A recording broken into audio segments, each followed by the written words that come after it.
All right, welcome back. So we're going to talk about heaps and priority queues. They're two different types of structures, but they both are very similar to structures we've dealt with already previously. So let's talk first about heaps. So a heap is very similar to a tree. It's a tree-based structure. And let me scroll down so we can see what a heap looks like. Now we look at this and we think, oh, wait a minute. Uh, that looks like lesson 6 where we dealt with trees. Yeah, it's similar in structure. But remember I said when we are going to deal with these structures, that the structures are defined by specific rules. And as long as those rules were in play, we could create a structure based on those rules. Now, when we think back, we had a stack. A stack was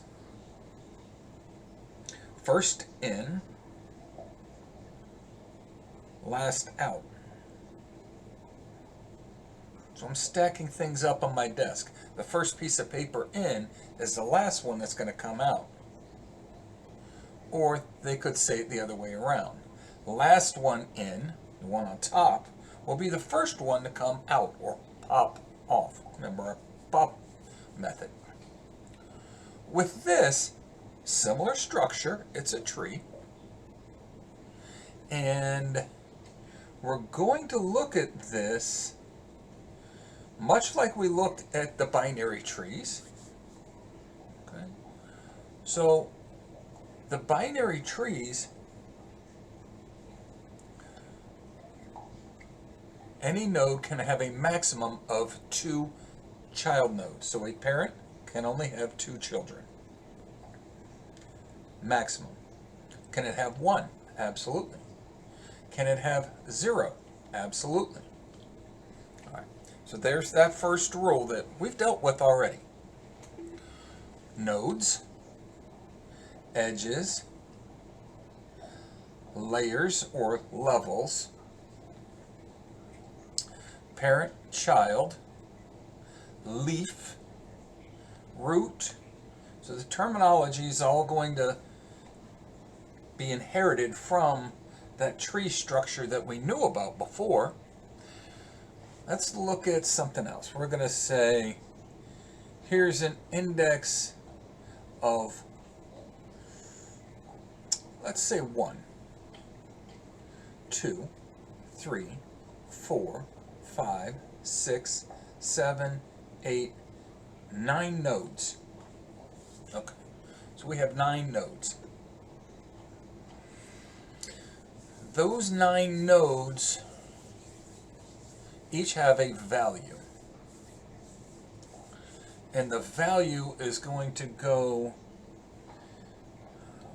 when it's sorted, it's going to go in one of 2 directions. So we'll talk about that in a little bit. But let's start out by saying that when we look at this tree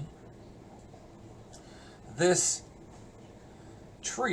rules associated with it that make it a heap. When you think of a heap, I think of kind of like a pile. A bunch of just stuff just thrown in there. Alright. So if that's the heap, it's kind of like piled up. It's piled up in an organized way. Maximum value on the root, minimum values down below. So when we look at from root to node to leaf, this pathway here, maximum is going to be a lower value, lowest value. The lowest value in that link or line of nodes. If I came this way, lower, lower, lower, lower, lower, lower, lower, lower, lower, lower, lower. So we know that This is a heap. It's a max heap because the maximum value's on the top. All the lower values are down at the leaf nodes. So when we look at any of these branches coming down from edge node to edge to leaf, the maximum value will be at the top, the minimum value will be at the bottom. So whatever's at the top will describe what kind of heap it is. So if the maximum value is at the root, we've got a max heap.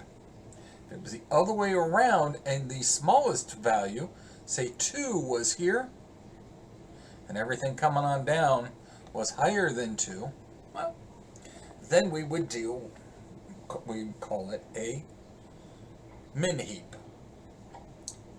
Now this one's not sorted or organized.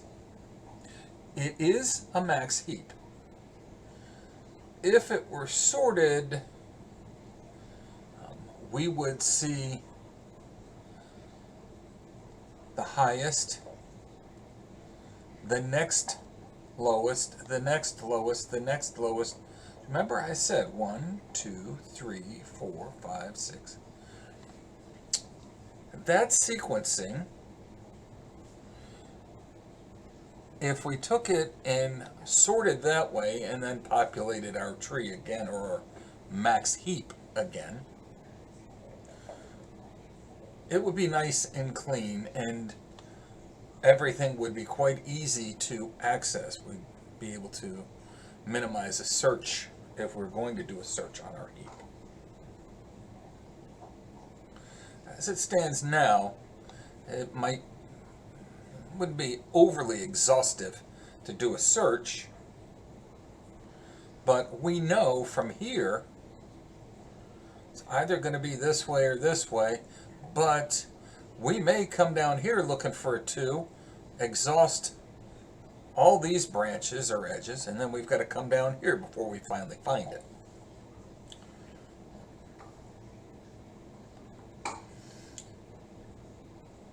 There's different ways to go about it, and if we come down, start out with the first, second, third, it is a max heap, is it? No, this is a min heap. The lowest value is up at the top. Similar in structure, the logic is just flipped around. So it's all pretty straightforward until we've got to go add something into it. But we have the ability to utilize a list to sort our heap. So remember I said 1, 2, 3, 4, 5. We start populating from left to right. So root, come to the left, 2, 3, come to the left, 4, 5, and if we had a 6, drop down 6, drop down 7, come to the left, drop down. That's how we would populate this to keep it organized. Now, when we look at each node, node 1 has A in it. So we say the index of 0, which we'll do like mathematicians, start counting with 1. And I talked before about, that textbook that really confuses everybody. Here's a good example of that textbook in action. We see it here and there, but so we just throw a 0 in at the start.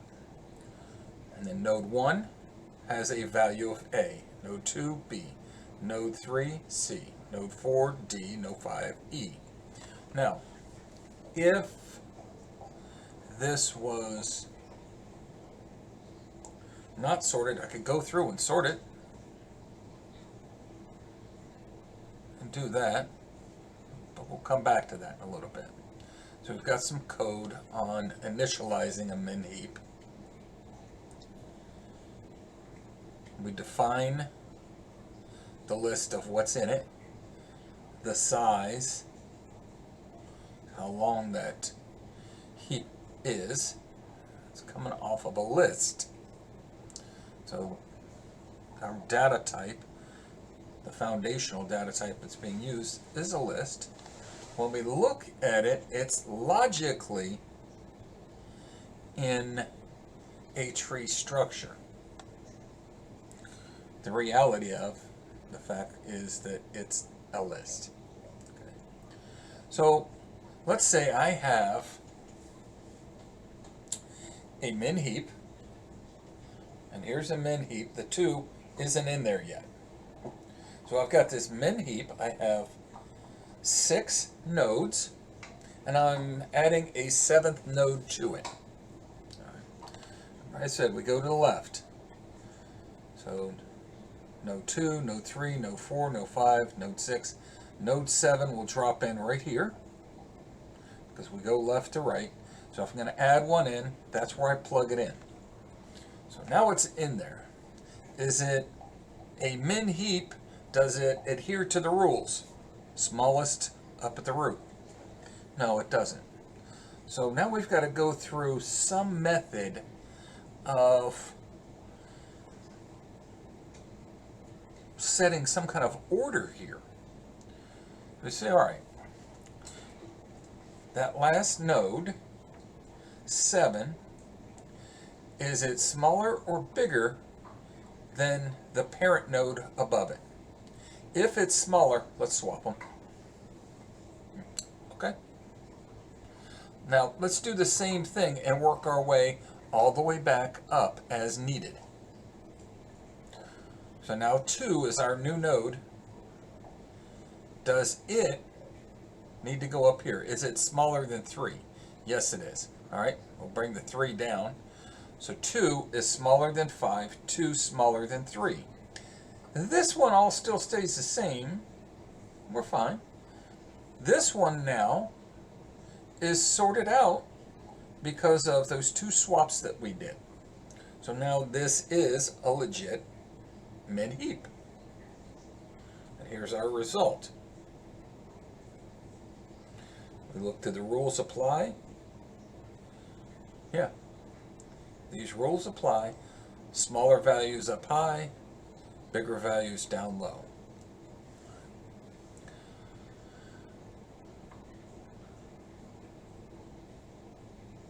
We've got 4. I insert 8. It's bigger. It's going to be a min heap. I insert 7. Comes down. I insert 2. I've got a couple of swaps. This is where we ended up. Let's insert a 9. And we're doing that left to right thing. We insert the 9. Is 4 bigger than 9? No. Let's just leave it the way it is. Let's insert a 10. Is 10 smaller than 7? No. Let's leave it there. Alright. Now let's add a 5 in there. Is 5 smaller than 7? Yes, it is. Is 5 smaller than 2? No. Okay. Let's add a 1 in there. And we're still going left to right. Swap, swap, swap. We end up with this. Let's add a 3 in there. Swap. Nope, we're not going to swap. So we end up with that. So that's how we're going through and doing our inserts. And it keeps playing out the same way. We insert something down at the leaf, left to right, and then we have to go do the test to see where is that new node going to end up. Now, we've got code to go through it. We've got a link in, I've added in resource pages for each lesson. There's lesson resource pages that'll have Colab notebooks in many of them. It'll have source code from the publisher, a link to their Git. So that's our min heap or max heap. I can create an instance of min heap called H. And I take values, and for each value I will go insert it into H. The insert method will do what we just looked at up here. Plug it in and it does the comparisons. Plug it in, does a comparison. So it goes to where it needs to go and then plugs it in and then goes back and sees where do we need to be in the comparisons along the way going back up. Now it's the physical and the logical are a little bit different because, like I said, this is a logical tree structure, but it's actually using a list. So those comparisons are not index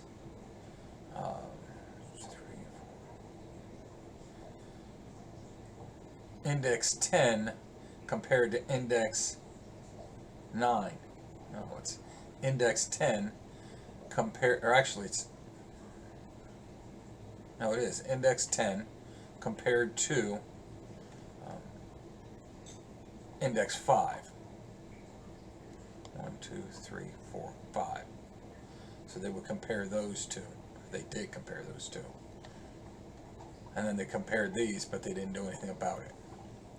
So the comparisons, the logical comparisons to do the swaps is not like a traditional sort like we would see, and we'll deal with that in a future module. We don't have far to go, or future lessons, we don't have far to go before we're running into searching and sorting algorithms. The delete operation works similar, but essentially what we're going to do is say, you know what, let's get rid of the 2. So what's in index 1 gets pulled out. All right. So the functionality that's going to take place is you pull from one end to remove, and then you go all the way down to the other end of this heap structure, or when we look at it as the indices, you're taken from one and you're going to go look all the way at the other end, the tail end of our list. If we think back to it being in a list structure as well, that logical list or physical list, I'm going to pull from one because they said get rid of what's in one. All right, let's take this last node and go plug it in there. So, well, wait a minute. If this thing was sorted, we just screwed it up, didn't we? We'll deal with that in a little bit. But here's logically how we're doing what we're doing and maybe why we're doing it. So whatever's in the root, we're ripping it out. Our heap structure needs something in the root position. And we're also going left to right. So if you pulled something from here, what's going to replace it's going to come from down here, bottom farthest right. Most bottom, most farthest right. That node value is going to get swapped up to the root position. And you say, well, wait a minute, it's not the min. Well, what's in the root is not currently the min when we do that. When we do this move, it won't currently be the min. It used to be before we deleted that 2 was the min. We're going to move the 6 up to the root, and then we're going to go do some swaps. And we're going to swap back down that same right side. So we're going to say what's in the root now is it's smaller than the child bottom to the right. We pulled bottom to the right. Let's go ahead and do our swaps bottom to the right. So 6 and 3, we got to swap them. So index 1 and index 3 get switched. And then they come down and we look at 6 and 10. Is 6 smaller than 10? Nope. Don't bother swapping it then. So now we're back to a min heap. And it didn't take a lot. We just had to go do some tests and swaps as needed. So with that said, that's our logic between min heap and max heap. Now, we had an example of deleting based on value. So that example we had before was, hey, go in and find where the value number 2 is and get rid of it. Right. So that just so happened to be in the root with an index of 1. Now this one, we're saying, you know what, we're not going to delete by value. We're not going to go look for it and delete that way. We're going to just go to a specific index and get rid of what's in that index. So in index 2, index 1, index 2, we say go into index 2 and get rid of it. Oh, okay. I go to index 2 and I remove what's there. I then go to the index associated with the highest, however many nodes we had. So the last node that was added is technically our length, but we'll look at it a little bit different. It's the number of nodes, not necessarily the length. So if we looked at it as a list, yeah, it's length, but we're looking at nodes in a tree. So we say, how many nodes do we have? 1, 2, 3, 4, 5, 6, 7, 8, 9. So we had to get rid of 2. Now we swap 9 and put it in 2. So now this is 115. And then where it was down at the bottom down here, and now it's gone. Now I've only got 8 nodes. Okay. We'll go do our tests. Now this is a min. And we say, do we swap that way? No.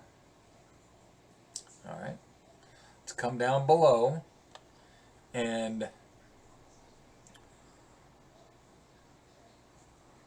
when we go do our test, we look and see, alright, are we moving it this way or are we moving it this way? And when we look at it, where I want this to go is down the arm with the smallest value. So this 15 now looks at both of them below it and says, all right, I'm bigger than both of you. So since I'm bigger than both of you, I'm going to go to the smallest one and swap with you. So, yeah, I'm bigger than 5, I'm bigger than 11.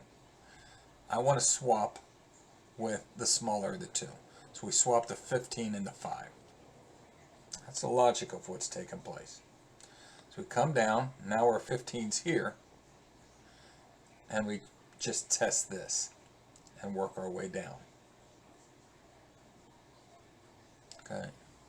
So that got us where we needed to be to get this sorted back out. We removed based on the index, got it out, and then we swapped the last node back up in there. We sorted based on the value to make sure that our heap was a min heap again, and we can go from there. Okay. So that's our delete at a location. We've got the ability to go through and sort our heap and make sure that it's a min heap. And if we take what's in it, let's say somebody just arbitrarily threw stuff in there. Here's an unsorted list. For I, an unsorted list, boom. So this just threw stuff in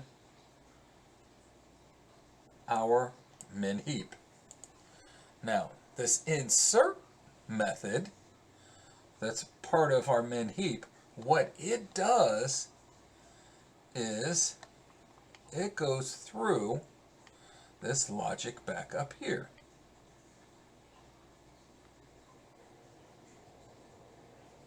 It goes through this logic, oh, not this logic, back up here. All of this stuff. Insert, swap, swap, swap as needed. So once the first one's in, then you go get the second one, compare. Put the third one in, compare. Fourth one in, compare. Fifth one, compare. Sixth one, compare. And then as needed, if we had to, we'd compare them all the way up to the top. That's how we're populating. That's what the insert method does as we build our min heap. So there's our deletes. So here we've created a min heap. The rules apply because insert has that functionality built into it. And as you see, it went through and it did what we needed to do. That's this one. Delete what's at location 2. 0, 1, 2. Get rid of the 2. 2's gone. 0, 1, 3. Okay. So now 3 is in index 2.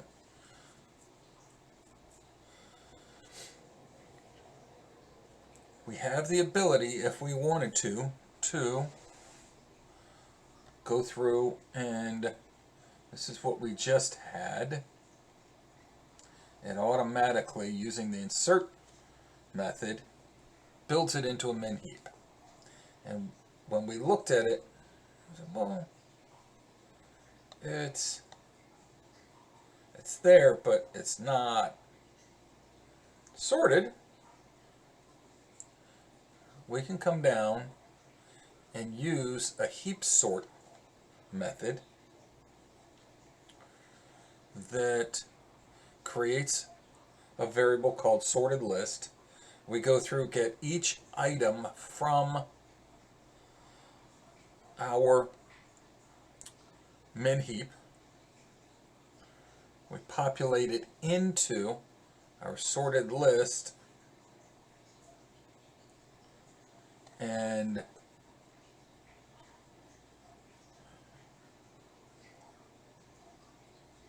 we append it onto. Now, this one, how we're going about it,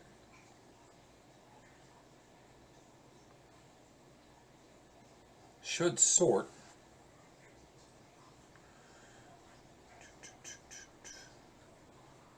I'm not seeing it how they've done it.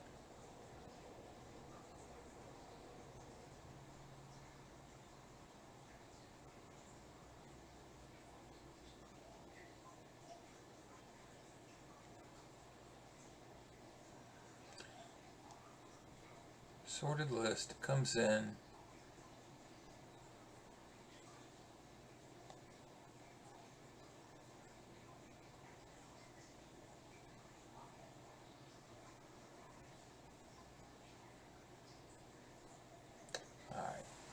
So essentially, this delete at root is going to get, since we're dealing with a min heap, this delete at root is the smallest value. So we do that delete at the root, we grab the smallest value, we put it in N, we append that to our list, and we come back up. Now when we did the delete at the root, it went through and it reorganized the min heap to put a smaller one up top. And then we come back through it again. We come back through it again. We come back through it again. And eventually, we end up with all the values in our sorted list. And then that sorted list gets returned. So we could go print out unsorted list, run it through the sort, heap sort, and it will then return that same thing sorted. Now, all that back and forth work gets kind of expensive. So the insert, worst case scenario is N.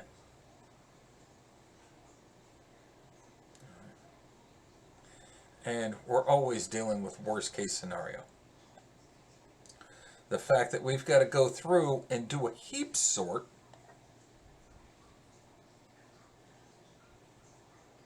the delete takes big O of log n, and then we've got other things where we've got the reorganization, big O of log n. Worst case scenario, now we're dealing with, because the two together, big O of n log n. And have the space there or not, it doesn't matter. We're always dealing with worst case scenario. Why? It's like driving to work. I leave early enough to get there on time based on the worst case scenario. I don't want to be late for work. Worst case scenario, it's going to take me 2 hours. Whew. I need to make a change, or I need to leave 2 hours early to make sure I'm there on time. So I just plan on the worst case scenario. And for that, that's what we're dealing with there. Let's move on. Let's talk a little bit about priority queues. Now, a queue, the analogy I used was a line at Publix. We're going to change it around, and we're still going to be dealing with a line. But this line we're going to deal with now is the line at graduation. Still a line, right? And we assembled the line one at a time, but we had some different things going on as we did it. All right. So when we look at the line, whoever we say first in, first out, essentially we're saying whoever's at the front of the line is the first out. So let's think about it this way. Front in, front out. So whoever's in first is the one that's going to come out first. So whoever's in the front. Not necessarily were they the first one to get there out of all of them. It may not be the case.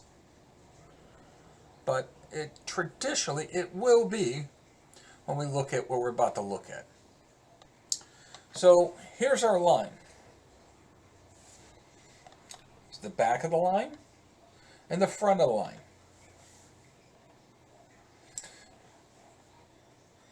This was the person at the front, and they're the first one to leave.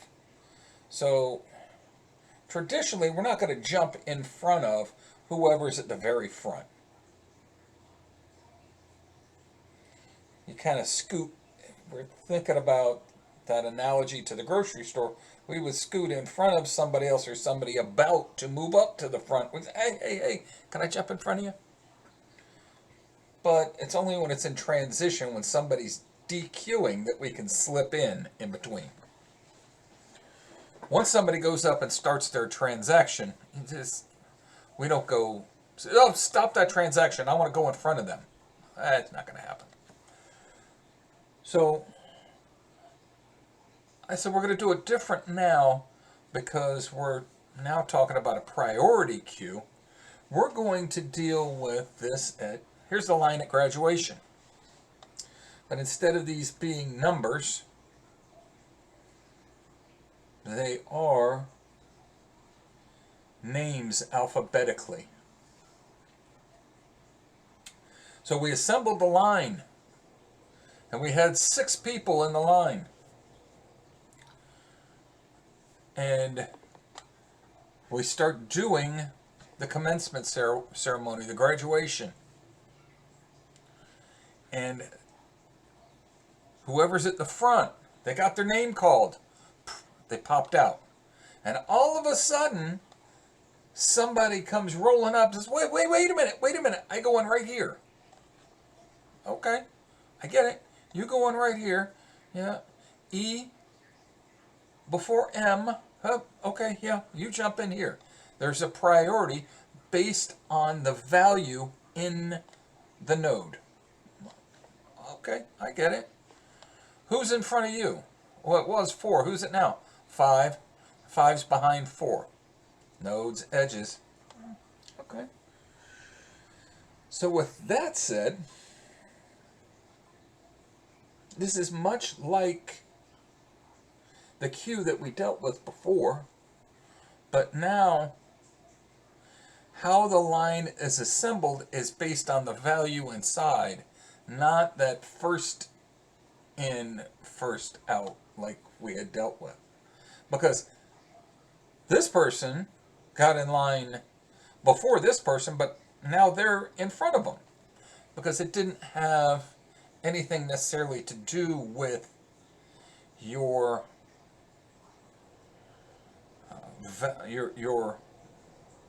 coming in. Your NQ did not determine your position. As you NQ, they look at your value, and then based on your value, that will dictate the priority, where you end up in the line.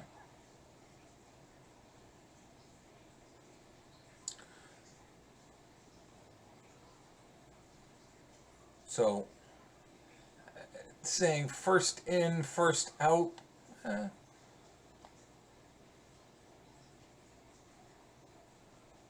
as you come in, you get placed based on value, based on your priority. Kind of like the whole getting on an airplane kind of deal. We're taking group 3 now? Oh, okay. I gotta wait. I was here long before you, but you've got a priority ahead of me. It's an example of it. That's the logic on how this takes place. Now, we still, based on the queue and the priority of the queue, whoever's at the front of the queue will DQ first. That persists. How we load the queue from the back, we don't load from the very back. We load based on the position or the priority. Now, how do we know the priority?